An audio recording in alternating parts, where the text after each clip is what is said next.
art collectors who are thinking about buying art as an investment are getting scammed on a daily. They are getting scammed on a daily. What do I mean with that? Is that they are buying art that is overpriced. Now, how overpriced? Sometimes 10 times more, sometimes 100 times more, or sometimes even more than that. And so, if you're an art investor, a fine art collector, you have to be careful about those things. Now, if you're an advanced collector, perhaps this video is not for you. This video is more oriented towards beginner collectors who are collecting it for, let's say, a year or two. In order for you as a fine art collector to never be scammed, you have to be able to scan for 3 things. Number 1, the location where you will find these galleries. Number 2, which fine art investment they will be offering you so that you can see it and then recognize that it's just not the one to buy. And then 3, why and how they are targeting you and why they are profiling you, because the truth is that they know exactly which type of person to profile, to see, to approach. It's very obvious. If you're a beginning collector, it's very, very obvious. It's written on your face, and there are a lot of tactics and a lot of ways to profile those types of people that are more vulnerable for the tactics that they are using.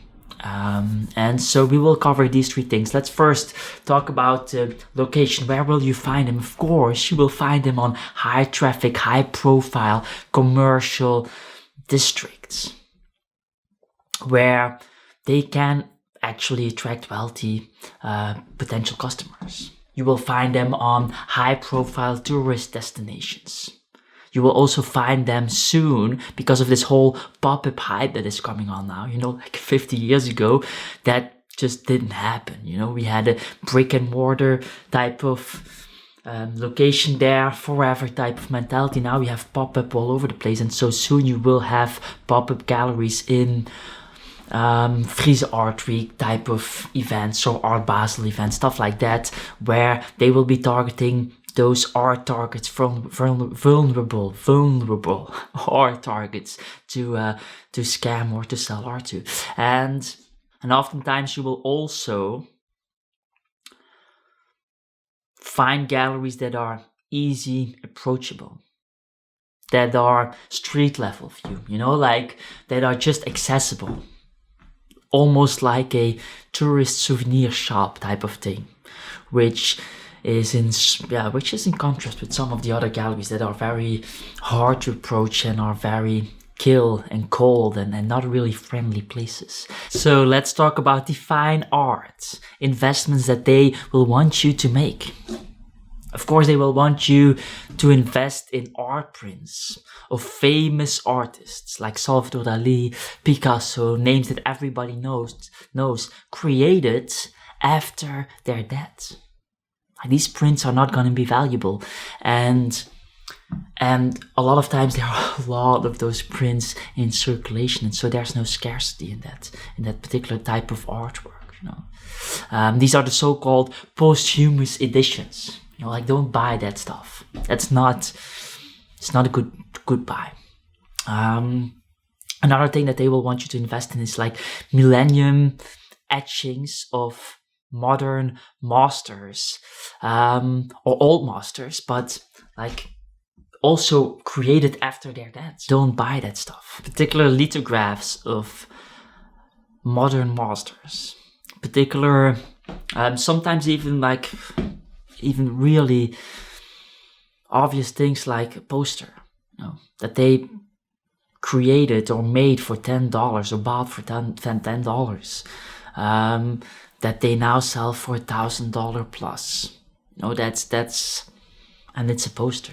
It's not gonna be like, there are posters out there. There are posters created by artists that go for a lot of money, and they know that, and so they can use those examples to justify a created price for a poster that is just created after the artist has nothing to do with that poster, you know, like, and so don't buy those things. Let's talk about who they are targeting and how they're doing that.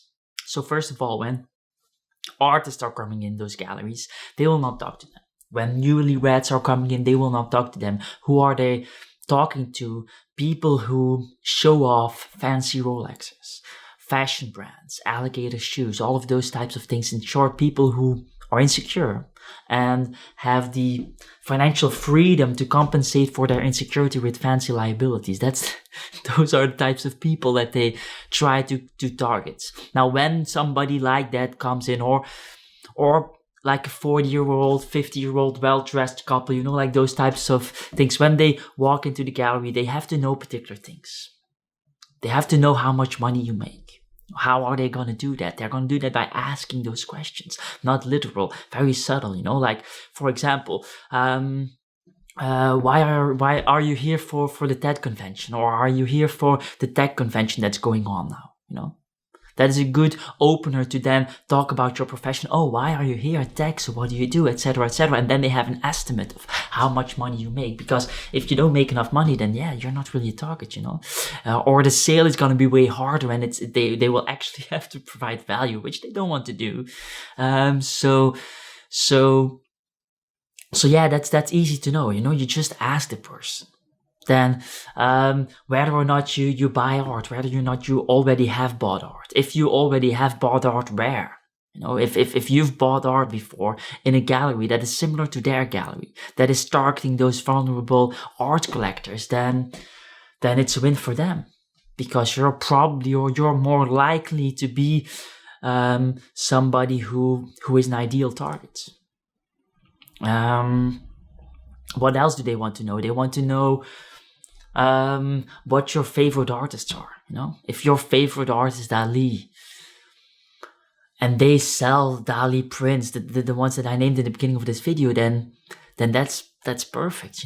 Like, they have what you want, what you desire. You're ideally profiled, and then they will get in or go in with their hard sell approach towards you. Now, how does that hard sell approach look? The moment you, as an art collector, look particularly interested in one particular piece, they will just start talking about it. They will start talking with you. Of course, that seems pretty normal, and it actually to some extent is. Now, the goal for them is not to give you a lot of space there. Their goal is not to give you thinking space and just relaxation or anything like that. Their goal is to get you separated with the particular piece that they like in a separate room, where they will try to hard sell you, where they will try to, with a lot of pressure, try to make sure that you buy that particular piece. And they will make you feel uncomfortable already before you enter that room. Perhaps you like that particular piece and you want to talk about other works. They will not allow that. Sometimes in a very rude way, they will just keep on talking about that one particular work to make sure that that one particular work starts resonating and that you can focus on that work. And if you're not familiar with galleries, then you will not really know what the process is. And they will feel that. They will feel like, hey, this person doesn't really know how these things go. And so as a result, they will take the lead. They will take that particular piece that you like, that you've already expressed your liking of, and say like, hey, come with me to the viewing room. They will call it the viewing room. And they will give a reason, like, because it's better lighting over there. And then you will join them. They will not ask you if you want to do that. No, they will just do that. They will take the piece and go there. And then you're sitting there, talking about who you are, talking about what you like, giving away personal information, and which is on itself not really the most bad thing or anything.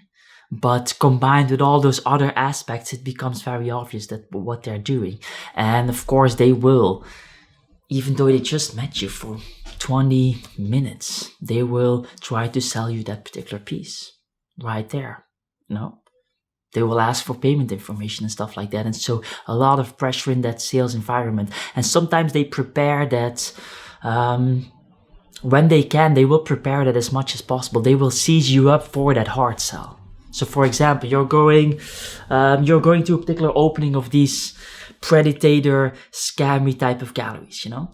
Their openings will look different. They will have security guards, they will have spotlights, sometimes fancy people coming there, sometimes even like pseudo celebrity type of people that they invite, and they will ask for information right there and at the start, at the enter gate door of their gallery, like, hey, how did you find out about this event, how did you, etc., and ask for personal information. Perhaps you can sign a book, stuff like that.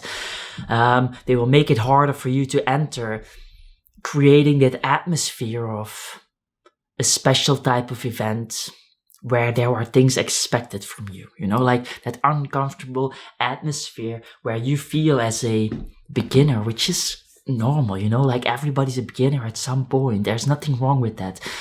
There's something wrong with taking advantage of that. But since you are a beginner and since you have that feeling of expectation, you don't really know what to do. Like throughout the evening, it's with a lot of pressure, sales tactics, it's not that hard to sell you something of €1,000, especially if there's a famous name connected to it. You know, it's not that hard anymore. And so be careful about those things. And these galleries with their like strange openings, they will be open very late throughout the night. So for example, there was one gallery that I went to in Miami. I was perhaps a little bit, wouldn't say drunk, but I had some alcohol in my body, and so I was strolling around late at night. I think it was 11 or something, or like even later. And I walk into this gallery, there's nobody, of course. In literally 10 seconds, there's somebody that already jumps on me and starts talking, and the art that was hanging there, I still remember, it was like a painting of some, I shouldn't describe it in too much detail, but it was a board game, a painting of a board game with references to Miami, like almost like a fancy souvenir, references to the place that gallery was located in. And so for tourists, that's an ideal piece of art. If they can talk about that, like, okay, that's gonna be a good artwork to sell in those environments, in those circumstances. Now, galleries that are open that late, that's always a warning sign. You know, like they are trying to target tourists that has money, that is walking in that fancy neighborhood where there are fancy clubs and all of that stuff, who is drunk and who is ready to spend money to impress the girl that they're with at that particular moment, you know?